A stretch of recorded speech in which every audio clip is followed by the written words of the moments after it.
Olá, senhoras e senhores, eu sou o Bruno do Porão Escuro e hoje eu vou te mostrar 7 filmes de terror antigos que são bons pra caralho e que são filmes extremamente subestimados e até injustiçados na minha opinião.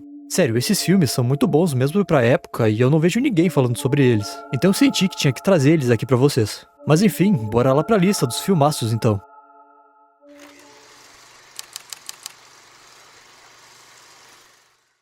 Dos filmes antigaços, eu já vou começar pelo meu preferido.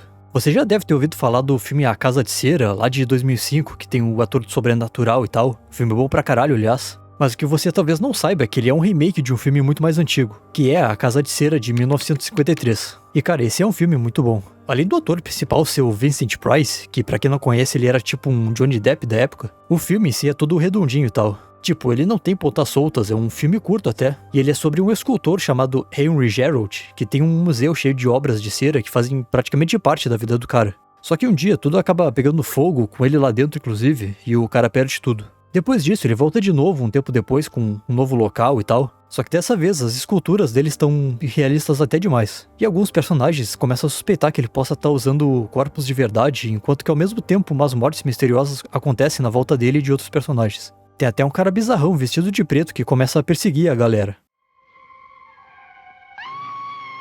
E a partir daí tudo vai ficando mó bizarro e eu posso te dizer com certeza que esse filme é bonzão do início até o fim. E que vale a pena dar uma conferida nele.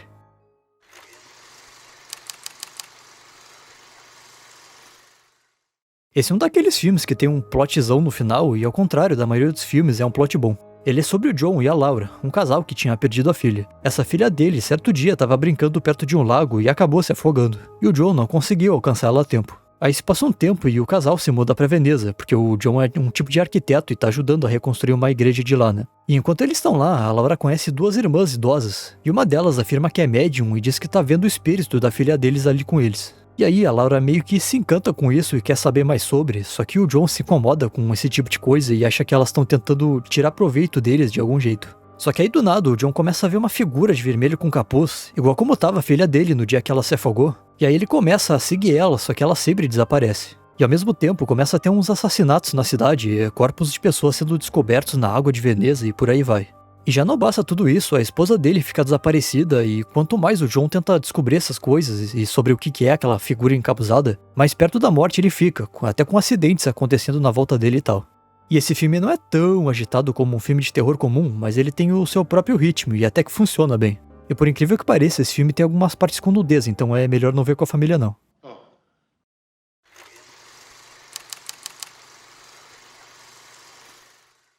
Dos filmes antigaços, depois da Casa de Cera, esse é o meu preferido. E eu arrisco dizer que algumas partes do filme do Halloween, lá do Michael Myers, foram inspiradas nesse daqui. E já já eu te digo por quê.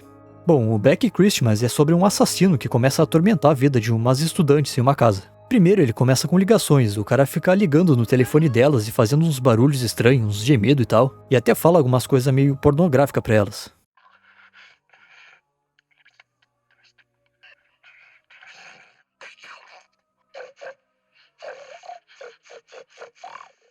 E elas ficam lá, né, só ouvindo e achando que era tipo um tarado, algum trote, alguma coisa do tipo. Mas um tempo depois, o cara invade a casa delas. E é aqui que esse filme se diferencia demais. Dá pra dizer que esse cara foi um dos primeiros assassinos slasher do cinema. No mesmo ano, que é 1974, teve o Massacre da Serra Elétrica, que mostra bastante do assassino em si, né, que é o Leatherface. Mas aqui, o Black Christmas vai por um lado totalmente diferente. Aqui tu passa o filme inteiro tentando descobrir quem é o assassino. O cara anda se esgueirando e a câmera vai mostrando ele em primeira pessoa, que é exatamente o que fizeram depois no filme Halloween em algumas partes, né? Que daí vem a semelhança com o que eu tinha dito. E cara, esse é o tipo de filme que eu sinto falta hoje em dia. Ele é um filme bem feito do início ao fim e tu fica com aquele mistério e aquela tensão no ar, tentando saber quem é o assassino. E tem o fato de eles mostrarem ele em primeira pessoa, se planejando contra a galera e tal, e isso tudo é muito massa. Esse filme até tem um remake, se eu não me engano, mas pelo que dizem, ele é bem ruinzinho.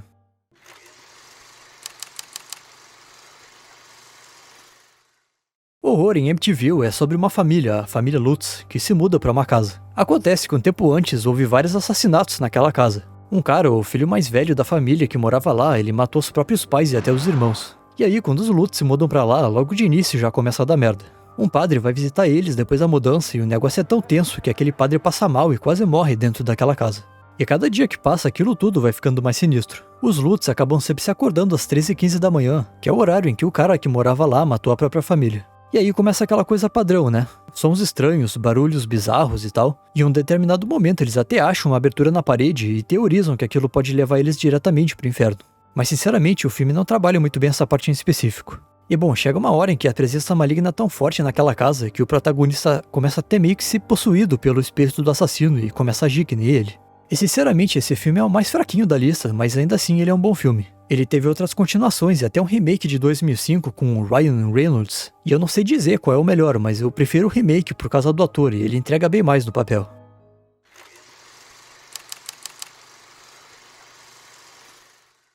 Eu já falei sobre a Casa da Colina em outro vídeo aqui no canal, mas esse aqui de 1959 é a versão original e é muito boa. Além do mais, esse filme tem o Vincent Price, então já dá pra saber que esse filme vai ser bom, né?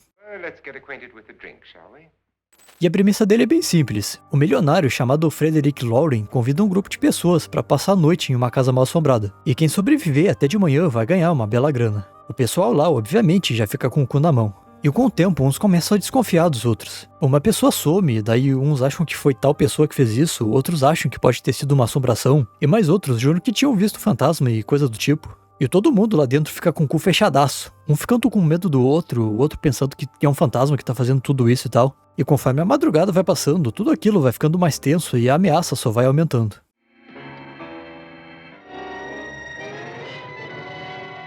O massa é que nesse filme não tem muitos efeitos nem nada. O clima tenso que se constrói aqui é praticamente baseado na paranoia dos personagens, e isso é bem massa.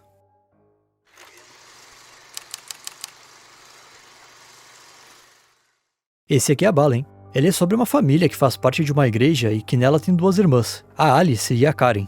A Karen é a irmã mais nova, é a mais de boa e tal, enquanto a Alice é tida como uma esquisita e até psicopata. E um certo dia, quando elas estavam se preparando para um evento na igreja, a Karen é assassinada lá dentro da própria igreja mesmo, por uma pessoa que estava mascarada.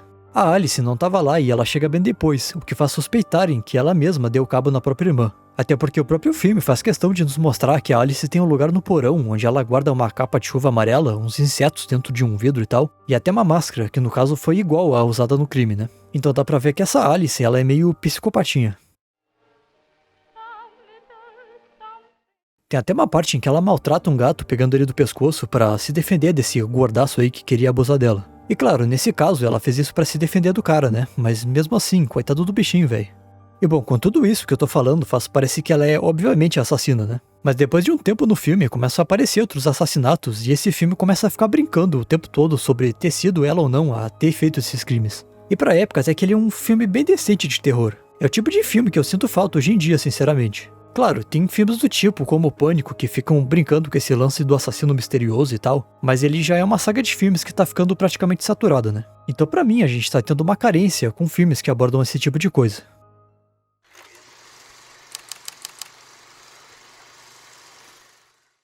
Desde já é bom eu avisar, esse filme tem nudez pra caralho, então já fica o aviso aí. Mas bom, o filme se passa durante uma guerra civil no Japão feudal. A história acompanha duas mulheres, uma mais velha e outra mais nova. E elas vivem em umas cabanas no meio do mato da forma mais precária possível. E o que elas fazem para sobreviver é bem simples. Elas esperam soldados da guerra atravessarem o lugar, e aí elas matam e vendem os pertences deles para trocar por comida. E aí beleza, elas estão lá de boa e tal, mas um certo dia um cara chamado Hashi volta da guerra. E ele conta que um outro cara chamado Kichi, que era o marido da garota mais nova, ele acabou morrendo nessa guerra. Daí o tempo vai passando e esse Hashi começa a querer mandar bala nessa mulher mais nova. O cara fica igual um maluco, indo lá e voltando, esperneando, gritando, louco pra mandar ver na mulher. E em paralelo começa a aparecer um demônio japonês usando uma máscara bizarra que fica perseguindo essa mulher mais nova. Sempre que ela sai à noite de casa, o demônio tá lá pra atormentar a mulher. E o filme é bem simples, ele tem algumas coisas a mais, mas a essência da história é basicamente essa. Onibaba é considerado um clássico por muita gente, mas eu sinceramente não gostei tanto assim do filme. Mas mesmo assim, ele é um bom filme e pra época ele cumpre bem a sua premissa.